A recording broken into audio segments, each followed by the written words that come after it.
Todas y a todos, los invitamos a los que están por ahí dando vueltas a acercarse al escenario Natura, nuestro escenario principal del día de hoy, a escuchar esta interesantísima conversación con dos grandes que nos van a enseñar muchas cosas esta tarde sobre el futuro energético de Chile, que es probablemente de los temas más relevantes a conversar cuando hablamos de cambio climático, ¿no?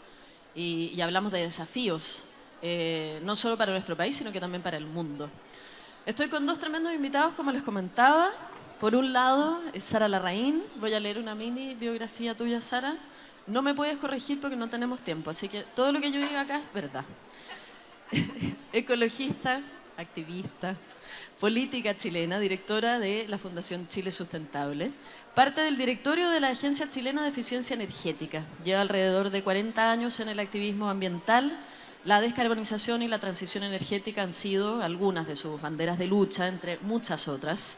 Además, es una de las ganadoras del Premio Naturaleza Ladera Sur que entregaremos esta tarde en este escenario. Así que te felicitamos adelantadamente, querida Sara. Muchas gracias por estar con nosotros. Claudio Sibach. Don Claudio, ingeniero industrial eléctrico, decano de la Facultad de Ingeniería y Ciencias de la Universidad Adolfo Ibáñez, expresidente ejecutivo de la Asociación de Generadoras de Chile. Sus áreas de interés se enfocan en la educación y gestión pública, además de la infraestructura, cambio climático, energía y sostenibilidad, desarrollando proyectos de energía renovable y comprometiéndose con el proceso de descarbonización. Muy bienvenido, Claudio. ¿No tiene micrófono, Claudio? Se lo van a... ya. Van a compartir eso, está bien. Muchas gracias a los dos por estar acá. Como comentaba al comienzo, bueno, el tema del futuro energético de Chile, como todos sabemos, es el sector probablemente más relevante del que debiéramos conversar cuando hablamos sobre crisis ecológica y cambio climático.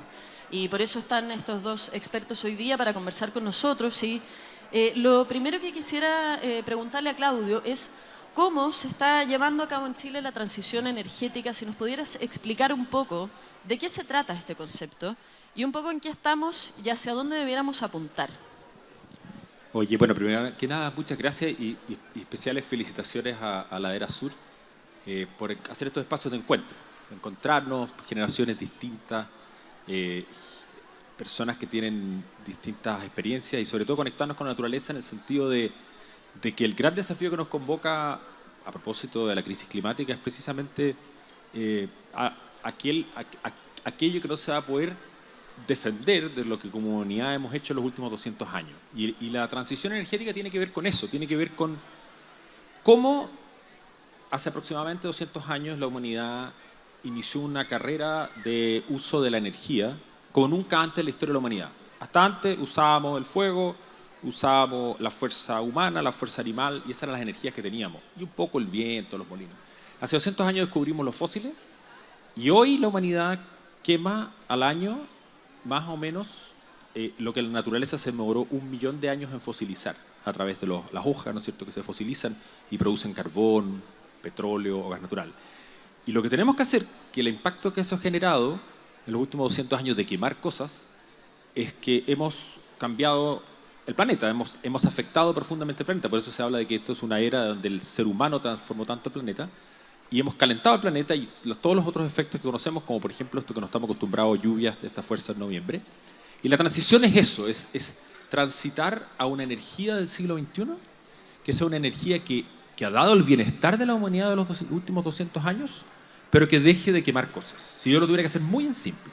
Y dejar de quemar cosas significa dejar de quemar petróleo, que es lo que más quemamos, carbón, gas natural, junto con usar aquellas energías del siglo XXI, que son básicamente las que nosotros conocemos, que es aprovechar las fuerzas de la naturaleza.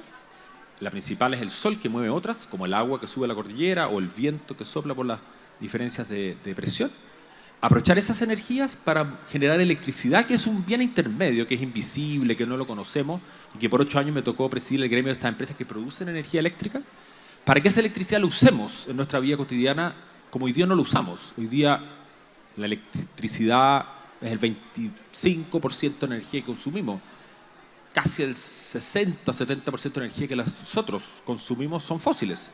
Nos movemos en autos casi todos a combustión, los aviones son a combustión, las industrias son a combustión, y todavía incluso el calor, o es a parafina o gas natural, o en uno de los grandes todavía desafíos también de la transición que está entre medio, que afecta a Chile mucho, que es el uso de la leña no sustentable, que ha destruido bosques y biodiversidad en el sur de Chile y que además ha contaminado todas las ciudades del sur, particularmente en invierno y algo también en Santiago. Entonces la transición energética, si yo lo tuviera que sintetizar, es eso: transitar de dejar de quemar cosas, dejar de impactar globalmente el planeta, pero también dejar de impactar localmente las ciudades y cambiar la forma. Y la que conocemos hoy es producir electricidad como energético que movilice los transportes públicos eléctricos, las cocinas, y que podamos seguir, eso sí, teniendo el bienestar que hemos logrado, pero de una manera que sea no dependiendo de básicamente que la naturaleza estemos destruyendo. ¿Y a qué podemos apostar si pensamos en tiempos, en plazos máximos? ¿A qué deberíamos? Tiempo no hay mucho.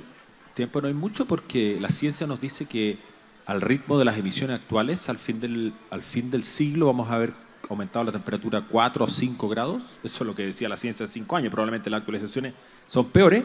En promedio, cualquiera que tiene hijos sabe que entre 36 grados del cuerpo y 41 es la vida o la muerte. Entonces, no estamos hablando de un desafío de humanidad, y eso es el promedio. Después están las variaciones. Hemos visto ya, bueno, todas las semanas escuchamos nuevas máximas de temperatura, o a veces mínimas, porque estos también eventos extremos. Entonces, los tiempos poco, la ciencia dijo que para evitar llegar a 2 grados al 2050 teníamos que lograr que al menos lo que la humanidad emite sea igual a lo que la naturaleza capta, que son la mejor tecnología que conocemos para evitar las emisiones en la atmósfera, es la naturaleza, los bosques. Y tenemos que reequilibrar el planeta al 2050. Pero así como vamos, el compromiso de Chile, que es uno de los países líderes en eso, es por ley reequilibrar nuestras emisiones al 2050. Pero esa carrera es una carrera que tenemos que correrla todos, en nuestra vida cotidiana, en las industrias, en las empresas, y eso es el gran desafío que nos convoca, poco tiempo. Gracias, Claudio. Y los bosques no solamente de árboles, también de algas, que es otro gran tema que de repente queda por ahí, ¿no? Y todavía no estamos tan relacionados con esa idea. Sara, también tu comentario en relación a esto de los límites, de los plazos, pero también en cómo se relacionaría o cómo se debería relacionar esta transición con la seguridad energética, con ese concepto. ¿Cómo asegurarla también con estas nuevas energías? Bueno, muy bienvenidos a todos y muchas gracias por estar acá con este clima, muy militantes ahí mirando y oyendo estos temas. El tema energía probablemente lo ven lejos de la naturaleza, pero la verdad es que hoy día con la crisis climática lo que está amenazando a la naturaleza es justamente las emisiones del sector energía. Para el caso de Chile, las emisiones de este país, 78% provienen del sector energía. Aproximadamente 32% de la generación eléctrica, que señalaba Claudio, un 25 o algo, 28 del sector del transporte, un 14% del sector industrial, en el cual la minería sola es un 7%, y el 7% residencial, es decir, todos nosotros directamente, además del auto, del transporte y además, etcétera. Es decir, la energía hoy día para muchos ecologistas es el campo de batalla principal para proteger la naturaleza y a los seres humanos como parte de la naturaleza. Entonces yo diría que, y ahí hay dos posibilidades de mirar la transición. Una perspectiva de la transición energética es solamente descarbonizar, o sea, reducir CO2 de la energía que nosotros usamos, que es fundamental. Eso para el caso de Chile significaría terminar con el carbón. No es muy difícil, son 28 carboneras, 4 empresas, 3 de ellas transnacionales grandes, Engie, Enel, AES, Italia, Francia, Estados Unidos, tienen capacidad financiera. y capacidad técnica para hacerlo, y una de Colbún. Por lo tanto, es un camino fácil, son aproximadamente 5.000 megas instalados. De estas 28 ya se cerraron 8 entre el año 2019 y el año 2022. Hay 12 más comprometidas al año 2025 a cambiar, transformarse de combustible o cerrar. Y hay 8 rezagadas, que siempre hay unos medios malos rezagados, mal comportados, que hay que empujar y apretar, y espero que todos ustedes nos ayuden a que esos 8, que van a estar todavía sin fecha de cierre el año 2025, los apuremos. Como sociedad civil, nosotros creemos que deben cerrar al año 2030, las carboneras. Con eso nos estaríamos eliminando 25% de las emisiones de este país, emisiones totales. Después tenemos que seguir con el gas.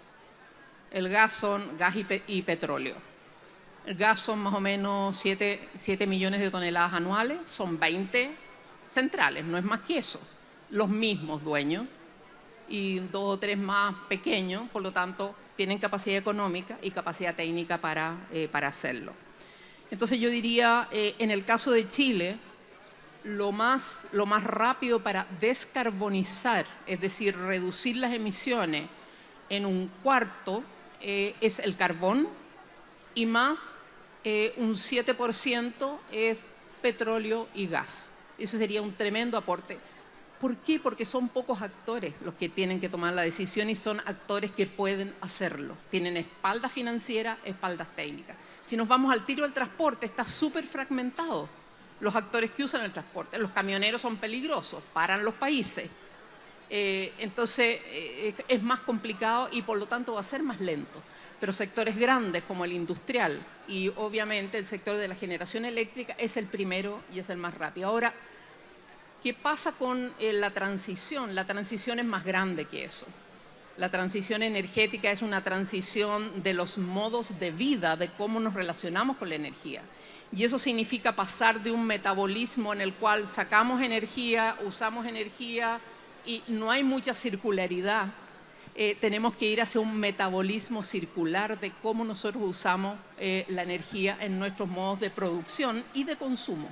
Entonces es mayor, no es solamente eliminar el CO2, sino que tiene que ver cuál es la fuente, etc. Y ahí está muy claro el tema de la seguridad, porque hoy día se dice, no, la seguridad energética, no podemos cerrar las carboneras porque tenemos que tener respaldo, etcétera, etcétera.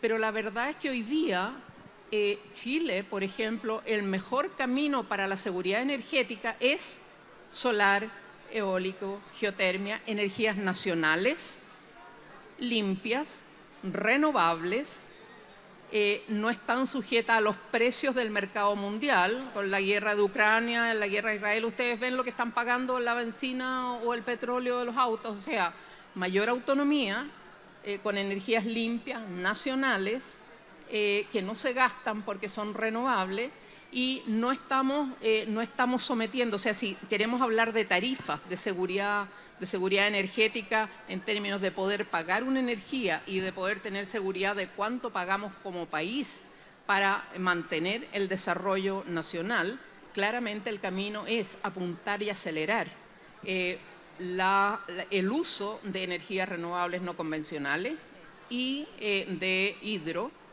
Hoy día vamos en un 58% de lo que consumimos es energías renovables, no convencionales, solar, eólica principalmente, y un 20 y tanto de hidráulica. Pero todavía nos falta una parte importante, el otro 40 y tantos de energía térmica. Y es eso lo que tenemos que superar hoy día, que es bueno para el bolsillo, es bueno para el medio ambiente y es bueno para la seguridad energética del país. Entonces, el camino para Chile es súper auspicioso, porque implica independencia energética, implica limpiar la matriz y implica también asegurarse que no estamos dependiendo de los precios de los fósiles a nivel internacional, sino que son energía que están disponibles, que son bienes comunes, están disponibles para ser utilizados. Gracias, Sara. Claudio, tus comentarios respecto a lo que dice Sara, y también me gustaría saber qué te parece a ti, cómo se ha desarrollado el plan de descarbonización y si también estás de acuerdo que debiera, ¿no?, ser al 2023 como fecha tope Y por otro lado, también preguntarle a los dos, tomando eso que dice Sara sobre de cambiar este metabolismo, ¿no? Como tenemos que empezar a acostumbrarnos a vivir de otra forma. Bueno, eso pueden pasar siglos, digamos, para que eso suceda. Al parecer lo vamos a tener que hacer por obligación más que por educación, ¿no? A ver, bueno, yo tuve entre estos 8 años que me tocó presidir el gremio de las empresas de generación, una de mis cosas que atesoro más es haber justamente articulado este acuerdo del cierre del carbón. Sara ha jugado siempre un rol muy relevante de la sociedad civil en efectivamente presionar, y en Chile se conjugaron muchas cosas virtuosas. Primero, que somos un país que no posee fósiles propios, entonces en Chile no hay, por así decirlo, como le pasa a otros países que tienen producción propia de combustibles fósiles, que hay toda una industria que depende y trabajo de eso, y que Chile hoy, las tecnologías de producción de energía eléctrica más competitivas resultan ser ya no las de combustibles fósiles, sino que la energía solar, que tenemos una enorme abundancia, somos el país del mundo que tiene la mayor proporción de energía solar en su producción, tenemos mucho viento, y eso tiene que ver con que Chile ha sido, y esto tiene la mirada empresarial, un país muy abierto a la inversión extranjera, que son la gran mayoría de las empresas son internacionales, que miran Chile con mucho atractivo, porque somos un país acogedor de inversión y también, y espero que sigamos siendo un país acogedor en talento, inmigrante y cosas así. Entonces somos un país muy abierto al mundo. Y eso también ha cambiado la industria energética, la cara de la industria energética, con adopción de estas nuevas tecnologías. Entonces la lógica fue que el acuerdo, cuando hicimos el acuerdo de cierre del carbón, cuando había algo así como un 5.500 mega, hoy día ya hemos cerrado un 25% en 5 años. Siempre lo primero siempre es más fácil. Las carboneras están en un par de puertos de la costa. El problema, y ahí es donde empieza el desafío a propósito del plazo, es que reemplazar ese volumen de generación de carbón, porque el carbón estaba ahí no porque había unos señores que querían quemar carbón, sino que tiene virtudes tecnológicas. Opera las 24 horas al día, tú puedes modularla, da seguridad, era bastante competitivo hasta hace algunos años atrás, entonces daba seguridad energética, sobre todo en la noche, por ejemplo, cuando no hay sol o si no sopla el viento o cuando hay poca agua. Acuérdense que llevamos 10 años de sequía y este año ha sido distinto. Entonces, por eso usábamos carbón. Una época usamos gas natural de Argentina, Argentina nos cerró la llave, entonces de alguna manera el carbón volvió, de hecho, después del corte del gas argentino. Pero hemos logrado revertir eso y estamos hoy día cerrando el carbón. El problema es que para cerrar 4.000 y tantos megas que nos quedan, hay que producir 3 o 4 veces más de energía solar y eólica, porque como el carbón anda a las 24 horas del día y el sol solo un tercio del día más o menos, y el viento es muy variable, tú tienes que producir 4 veces más en volumen lo otro. Y el problema es dónde empiezan a surgir otros desafíos que tienen que ver con dónde localizamos el volumen de generación. Uno, y ahí tiene que ver con el metabolismo, plantea Sara, es usar todos los techos posibles. Eso es una dimensión, pero no es suficiente ni es suficientemente competitiva para, por ejemplo, no afectar los costos. O sea, hoy día la energía solar en hogares todavía es más cara que una gran planta solar. Pero esas gran plantas solares, donde más sol hay, está en Antofagasta. Y el problema es que ahora, como país, nos acabamos de embarcar en la línea más grande de transmisión de nuestra historia, que es una línea que va a venir de Antofagasta a Santiago, 1.500 kilómetros, 31 comunas, 5 regiones. Imagínense todo el desafío de construcción de esa línea, que va a demorar unos 6 o 8 años. Y entonces la pregunta es, ¿cuándo vamos a poder cerrar el carbón? Cuando hayamos podido construir el volumen equivalente energético solar y eólico y la capacidad tanto de transitarla desde el norte al centro, como también de almacenarla. Una de las grandes desventajas de la electricidad es que se produce e instantáneamente se consume a la velocidad de la luz. Y todos los que tenemos un teléfono sabemos que dura un rato nomás guardarle una pila, la batería. El gran desafío tecnológico hoy es cómo guardamos el sol de día para llevarlo a la noche. Y la tecnología está emergiendo, pero todavía no está suficientemente implementada. Esos dos grandes desafíos, traerla, transmisión, y eso va a tener que ver con las comunidades donde van a pasar, los impactos ambientales que tiene. Las líneas de transmisión siguen siendo las mismas. Postes con un cable grande. No hay tecnología nueva, no hay electricidad Wi-Fi. No hay, lamentablemente. Y lo otro es mover el sol del día a la noche. Baterías. Y todavía no hay. Las principales baterías que conocemos, de hecho, son los embalses hidroeléctricos. Tienen la capacidad de guardar mucha energía en agua. Pero esos dos grandes desafíos son los que hoy día hacen que cuando logremos resolver esos, vamos a poder decir se cierra el carbón. Mientras tanto, estamos cada día produciendo menos carbón. Este año, probablemente el carbón nos supere el 20%. de 2018 estaba en el 40% de la producción, o sea, ha bajado ya a la mitad en la producción. Y eso ya es una tremenda noticia, porque probablemente las estadísticas de emisiones del sector eléctrico y generación hoy día ya generan menos emisiones que el transporte. Y por eso es tan importante cambiar el modo de vida de la ciudad en transporte. Usar el transporte público eléctrico. Santiago tiene un transporte público eléctrico único en el mundo fuera de China. Tenemos 2.000 buses eléctricos.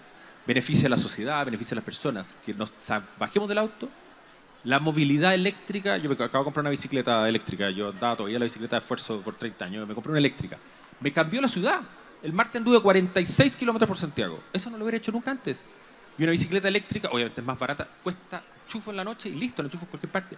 Tenemos que pensar la ciudad de manera distinta, la manera de movernos distinto. Y ese es el cambio de metabolismo que también tenemos que ver, porque el transporte es la principal consumo energético de Chile y en general del mundo.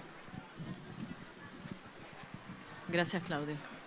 Sí, mira, complementar, la verdad es que no hay tiempo para seguir con el carbón. O sea, lo que nosotros mismos estamos viviendo hoy día, lo que ha pasado en pleno noviembre, hoy día, o de repente los aluviones que hemos tenido en el último tiempo, las olas de calor, con los tremendos problemas de salud, los problemas para la producción agrícola o los problemas de las inundaciones que sufrimos recién, particularmente en la sexta región hacia el sur, son producto del cambio climático y son producto de las concentraciones de emisiones en la atmósfera. Hoy día estamos en una situación de crisis climática, por lo tanto el carbón hay que ponerle el acelerador a terminar lo antes posible, porque significa no solamente la destrucción de casas de las personas, de vida de las personas, sino que significa destrucción de la naturaleza de la cual dependemos. Entonces, hoy día la verdad es que tenemos que apurarnos. El acuerdo de descarbonización hoy día, la fecha que tiene para Chile es cerrar las carboneras al año 2040. No da, no es aceptable el 2040. Si tenemos aproximadamente 20 carboneras ya comprometidas para cerrar o cambiar de combustible al año 2025, en 5 años el resto de las 8 tienen que cerrar, o sea, al año 2030 máximo. Y de ahí inmediatamente hay que empezar a sacar el gas y el petróleo. ¿Por qué? Porque Chile tiene la posibilidad de hacerlo. El almacenamiento te permite tener no solamente un almacenamiento de lo que sobra de generación solar que no cabe en las líneas, sino que te permite tener almacenado en una especie de baterías y tú puedes trasladar la energía solar en exceso. Hoy día estamos virtiendo energía solar, estamos botando energía solar, estamos botando energía eólica porque no alcanza a meter en las líneas porque es mucha cantidad. Entonces tenemos que empezar a funcionar dentro de los límites planetarios y en ese sentido la tecnología del almacenamiento es absolutamente fundamental. Es una tecnología que ya está establecida en los distintos proyectos de ley. Es una tecnología que va a tener una remuneración y por lo tanto claramente lo que sobre se almacena y se inyecta, digamos, en la tarde, en la noche, porque la curva solar es así y obviamente cuando hay acá, si las líneas están ocupadas, hay que almacenarla para usarla como una batería, ¿no es cierto? Se usa en la noche. Entonces, Chile tiene esta posibilidad que señalaba Claudio, que tenemos un tremendo potencial solar, uno de los más importantes del mundo, y lo que tenemos que hacer es ir rápido, en la medida en que obviamente somos súper vulnerables al cambio climático, lo que ha estado pasando puede agravarse. La verdad es que no vamos a lograr las metas del Acuerdo de París.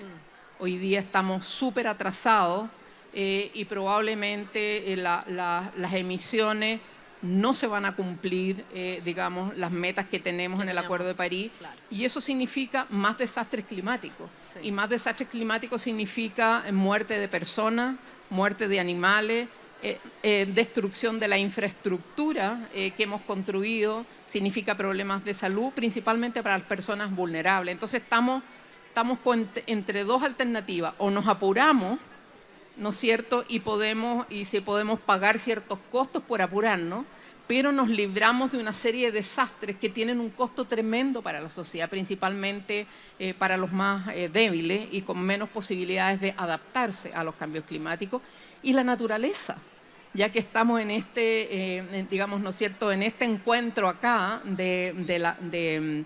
donde nos interesa a todos la naturaleza, la verdad es que el cambio climático es una mega amenaza para todos los sistemas naturales porque los somete a un estrés brutal y por lo tanto la sociedad humana, que es la que ha generado el impacto de las emisiones, es la que tiene que corregir la dirección del desarrollo, y Chile tiene la tremenda oportunidad de llegar al año 2050 prácticamente, al menos en el sector eléctrico, con una matriz 100% renovable. Tenemos energía solar, tenemos energía eólica, tenemos energía hidráulica, tenemos geotermia, es decir, Chile es pobre en petróleo y en gas, pero es riquísimo en energía renovable y por eso tenemos que ir más rápido. Y mientras más rápido vayamos, mejor es nuestra contribución, no solamente para la salud de la naturaleza, sino que también para el bienestar de las personas. Sí, gracias, Sara.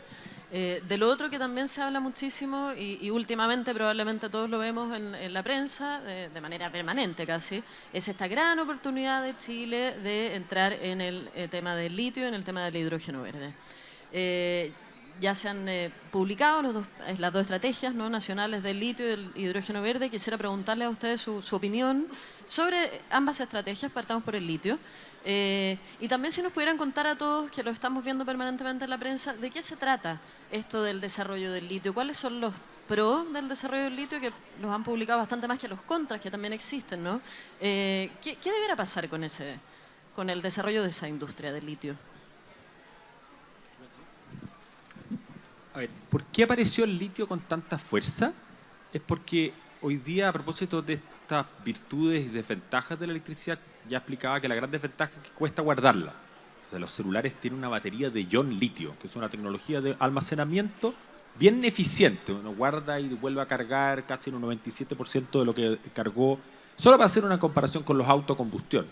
Un auto con una batería de litio yo la cargo y el 97% de la energía que está en la batería se va a la rueda y se transforma en movimiento. En un auto a combustión, el del litro de benzina que yo le meto, más o menos el 80% se pierde en calor. Por eso los autos a combustión tienen un radiador, tienen aceite, tienen refrigerante, por eso las carreteras tienen ventiladores. El auto a combustión es una máquina eficiente de producir calor y un poco de movimiento. Entonces la batería de litio emerge como la gran tecnología. Todas estas buses de transporte público son con ion litio. Entonces para el uso, por ejemplo, del transporte, la batería ion litio, y para los celulares, es la gran solución de guardar energía en un tiempo relativamente corto. No sirve para guardarlo días largos, semanas o meses, como lo guarda un embalse, o por ahora lo usamos desde los combustibles fósiles. Entonces nosotros somos el segundo país del mundo que más produce litio. Y tenemos probablemente las mayores reservas de litio del mundo en nuestros salares. Principalmente solo extraemos hoy del salar de Atacama. Entonces por eso aparece como la gran oportunidad, porque puede Chile en un tipo de tecnología, que no es la única tecnología de almacenamiento, aportar, tal como tal vez lo hizo el salitre a finales del siglo XIX, a una demanda global de la agricultura y después de la guerra, pero en realidad no es la única.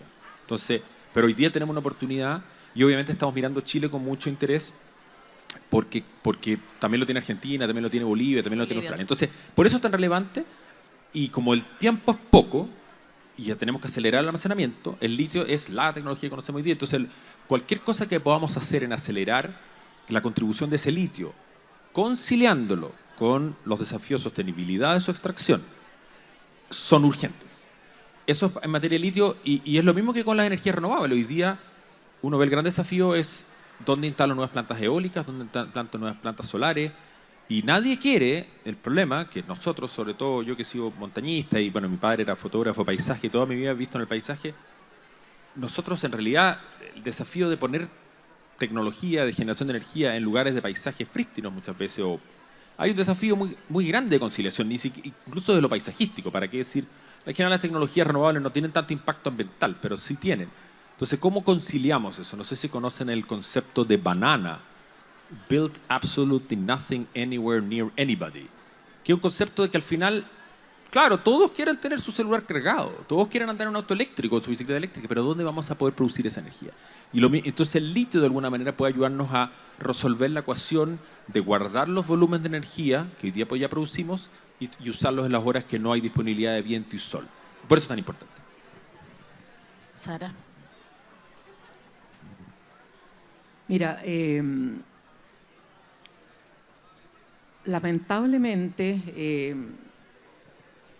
estamos mirando al litio como una de las alternativas y estamos mirando también todo el tema de nuevos combustibles, principalmente vinculados a la generación de hidrógeno, y etcétera, etcétera. Entonces, yo diría, la mirada tiene un problema porque todos los problemas ambientales, particularmente el cambio climático, nos está mostrando ciertos límites y nosotros estamos tratando solamente de mirar un poco cuáles son las alternativas, de tener otros combustibles, pero no estamos enfrentando el tema del límite y de cómo manejamos el límite desde dos perspectivas, no solamente encontrar un combustible alternativo y seguir poniéndole el acelerador y comiéndonos el planeta, digamos, por otro lado.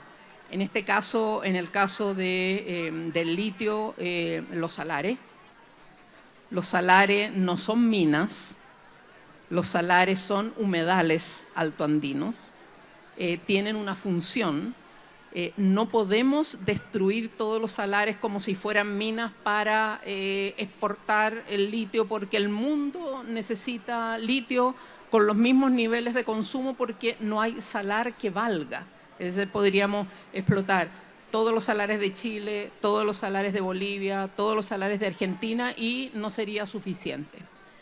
Entonces, el primer desafío que yo creo que es tremendamente relevante frente a estas alternativas, que no es por el consumo de Chile, sino que porque hoy día estamos en una situación un poco apretada porque hemos firmado un acuerdo, una actualización del acuerdo con la Unión Europea, donde la Unión Europea ha establecido un nuevo capítulo, que es el capítulo de acceso a minerales críticos.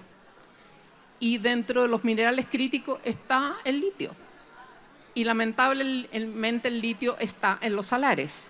Pero los salares no son minas. Los salares son humedales altoandinos. Si ustedes han ido a los salares, hay una parte que todavía es lago, tienen fauna, etcétera, etcétera. Y por lo tanto, no podemos explotar todos los salares como si fueran minas, porque no son minas. Son sistemas que son tremendamente relevantes. No podemos destruir todos los salares para proveer al mundo para que sigan con los mismos niveles de consumo. No da el planeta para usar esta alternativa con los mismos niveles de consumo que estamos usando otros combustibles. Entonces, tenemos ahí un problema donde, claro, el gobierno ha señalado vamos a proteger un 30% de los salares. Y hoy día se está haciendo un catastro de cuáles son los 30%, el 30% que vamos a proteger y el resto está condenado a muerte. No para proveer el desarrollo nacional totalmente, sino que para un nuevo material de exportación, porque el mundo requiere para los productos que nosotros tenemos, las baterías de los autos, los celulares, etcétera, etcétera. Pero la verdad es que no podemos seguir siendo proveedores de unos niveles de consumo donde el planeta no da. Yo creo que sería un tremendo error si es que hoy día el gobierno está en una situación de clasificación de qué salares van al patíbulo y qué salares van a ser protegidos. Al menos se consiguió un 30%, que es lo que plantea la Convención de Biodiversidad, de un 30% de los ecosistemas, del tipo de ecosistemas protegidos. Pero estamos en un problema. Estamos en un problema porque es una nueva área de exportación y cuando empieza el boom del oro de las exportaciones en relación a un tema, en este caso que afecta a los salares, es muy difícil después ponerle ciertas condiciones y por tanto las condiciones hay que ponerlas antes. Lo mismo ocurre con toda la economía vinculada al tema del hidrógeno y la producción de, digamos, a través de agua, principalmente desalada, en zonas como Magallanes y Antofagasta, que se han planteado las dos zonas como pilotos para desarrollar la gran industria del hidrógeno verde. Sí. También estamos con ciertos problemas.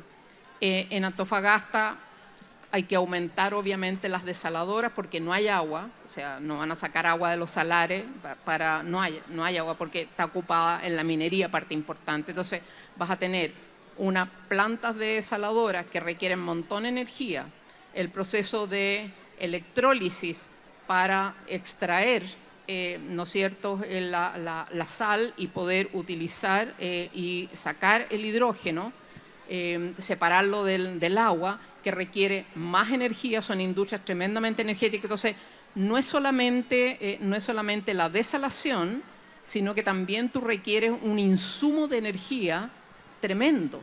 Es decir, la industria del hidrógeno es agua más energía y es tremendamente intensiva en energía. Lo mismo ocurre en el otro polo de desarrollo para hidrógeno, que es Magallanes. Magallanes no hay bruto la cantidad de agua como para usar el agua dulce del continente, principalmente Tierra del Fuego. No hay la cantidad de agua superficiales como los ríos caudalosos de la zona más norte de la Patagonia. Y por lo tanto es también desalación que tiene impacto sobre el borde costero, los bosques de algas, etcétera, lo que estábamos hablando al principio del panel, y con un tremendo insumo de energía. Se plantea de que Chile debiera prácticamente duplicar o incluso más la capacidad de generación actual para producir la cantidad de hidrógeno que quisiéramos para proveer al mercado mundial. Entonces, estamos en una especie de zapato chino.